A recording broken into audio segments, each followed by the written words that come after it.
How's it going, guys? Welcome back into another video, and today is another ranking. I know we don't do a lot of these anymore.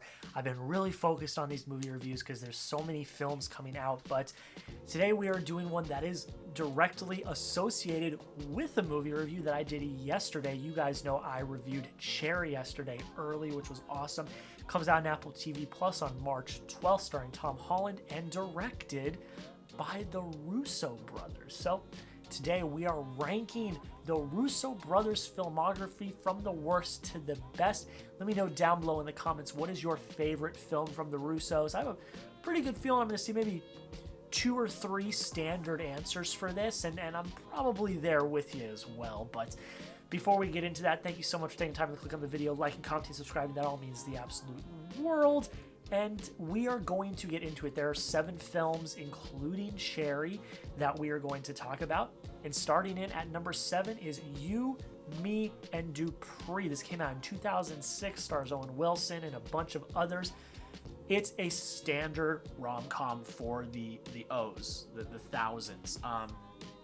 You got best friend, hijinks. You know, Owen Wilson's the best friend. They move in with the husband and wife, and their hijinks ensue. You've got a really awesome performance from Michael Douglas, which was very unexpected. But look, it's standard. It's run-of-the-mill. It hits a lot of the regular rom-com tropes. I knew it was going to happen. It was very formulaic. And that's okay. I mean, I didn't have a problem with it. It was cute. It had some nice moments.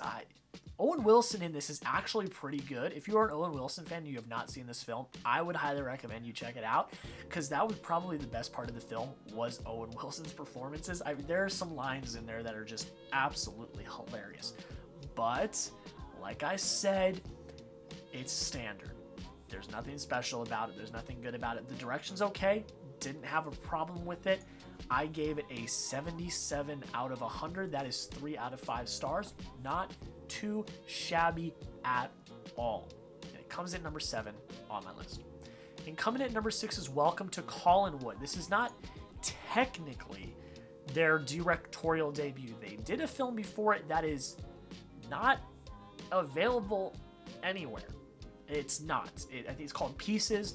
It's not available anywhere, and the reason why I read an article about it is because they had a lot of copyrighted music that they did. It was like a student film, or like, a film that they did on their own, something to that nature. They had a lot of copyrighted music that they were not allowed to use, and it would cost a lot of money, but they're hoping to release it eventually sometime in the future if they get enough money to do that. So that doesn't count. So this is the technical directorial debut that is available to the public.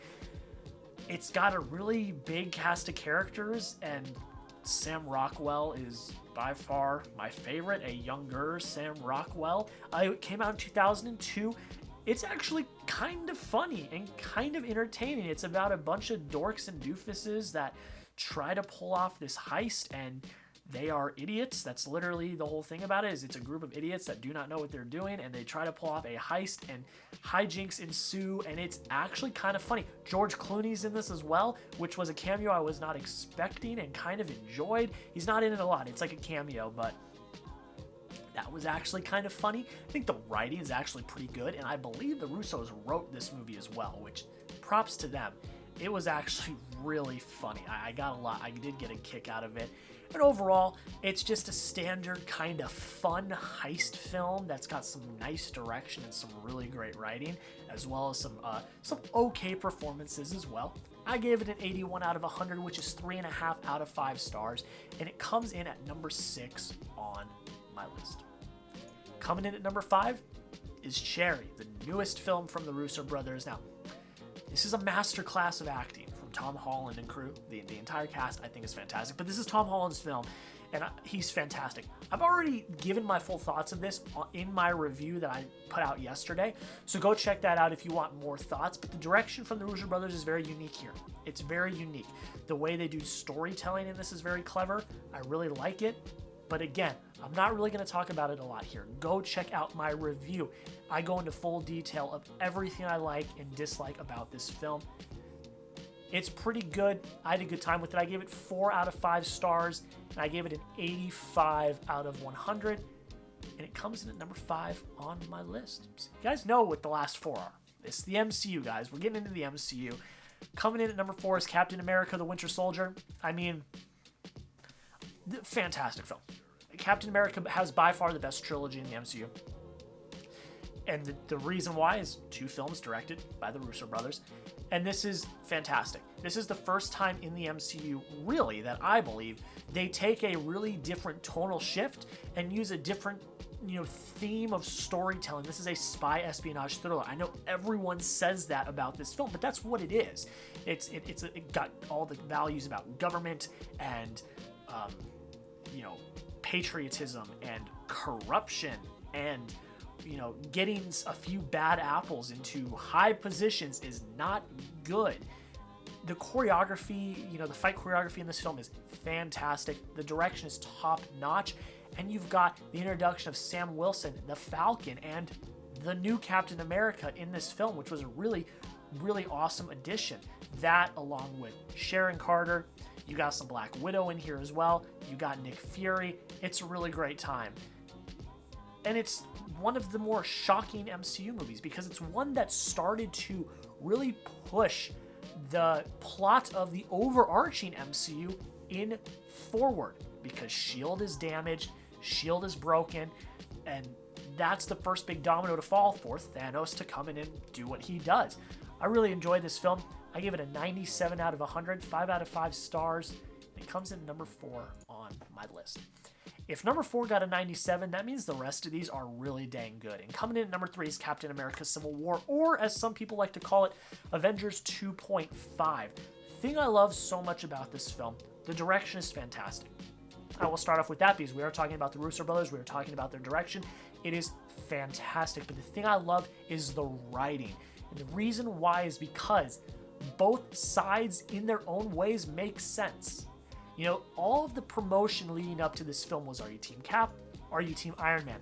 And I've been asked this question multiple times by people, hey, were you Team Cap? Were you Team Iron Man? And I was like, I'm kind of in the middle because there are reasons to be on Team Cap and there are reasons to be on Team Iron Man. And the writing of that is so good because there is no way you can determine which side is right. And each side is right and wrong in different ways. You've got great team-ups. You bring Ant-Man into the mix. Spider-Man is introduced, as well as Black Panther. Rest in peace, Chadwick Boseman. And you've got brilliant action sequences. And of course, again, it's the story. It's watching a friendship crumble to the point where at the end, the Avengers are broken up and they're fallen. And this is yet another film that is a domino to help Thanos come in. Because this film separates the Avengers. It cuts them in half. They are not together. When Thanos comes in, they don't stand a damn chance. The films that the Russo brothers have directed are catalysts in this franchise. And the last 2 we're going to talk about are the biggest ones of them all. I gave this a 97 out of 100, 5 out of 5 stars. And it comes in at number 3 on my list. But coming in at number 2, what's it going to be? What's it going to be? Is it going to be Endgame? Is it going to be Infinity War? Is it going to be Endgame? Is it going to be Infinity War? Well, if you watch my top 100 favorite movies of all time, you already know what number 2 is. Number 2 is Infinity War. The culmination of years of the MCU. Thanos is finally on his crusade. And what a grander stage. This is the film that I attribute to getting me into film. And that's very ironic because Martin Scorsese says that these are roller coasters and they're not cinema. I don't believe they're cinema. I believe they are popcorn cinema. They are, the fun, like kind of like Scorsese says, they're the ride. They are the fun part of cinema. They are the fun, section of movies because they are fun. That's what they are. The first Avengers was very, it was huge because it brought together these characters that were in different movies and it made the universe come together. This one took it a step further by bringing in everyone. The Guardians, all the side characters, the Avengers, you bring in everyone to fight Thanos. And it's brilliant. Josh Brolin gives a fantastic performance. You've got one of the best cliffhangers ever in the snap. I mean, absolutely brilliant. And the direction is fantastic. Being able to jump back and forth and get all of these plot lines and all of these characters and all these storylines to work together, absolutely amazing. I mean, I love this movie. You guys know that. It's got some of the best action sequences I've ever seen in my life. I mean, the battle in Wakanda, Thor arriving in Wakanda. I jumped out of my damn seat. And I wasn't even invested at that point. This was one of the first MCU movies I saw. So I wasn't really even invested at that point, but I still was like, oh my God, you know? So this movie is absolutely fantastic. I give it a 99 out of 100. And it comes at number 2 on my list, but I mean, come on.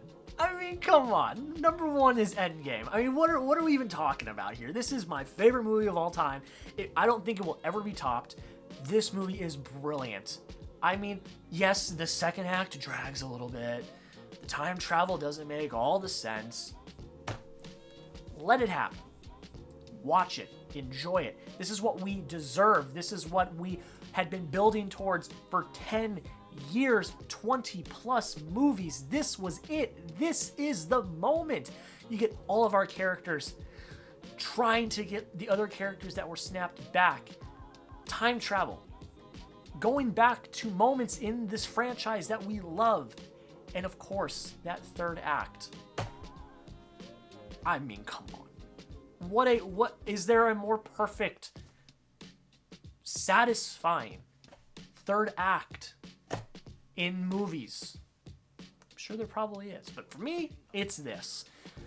The Russo brothers did what a lot of people thought was impossible, bringing a satisfying ending to a franchise over 10 years old with over 20 films and the storyline bigger than anything anyone could have ever imagined.